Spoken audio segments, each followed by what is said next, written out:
Ako vam sve ide, što se kaže u našem narodu, po loju, onda treba da se zapitamo gde smo i šta smo.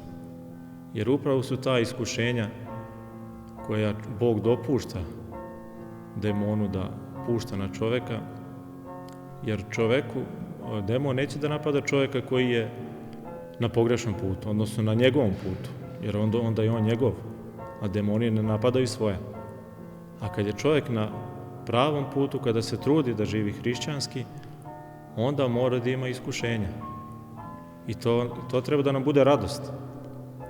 Treba da budemo radosni zbog toga, jer znamo da je Bog uz nas.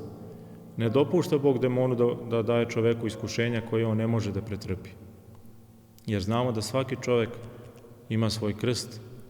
Sad, da li ćemo mi taj krst da iznesemo ili ćemo da ga ostavimo pored puta pa da krenemo bez njega, to je do nas. Bog nam je dao tu slobodu da biramo šta ćemo i kako ćemo.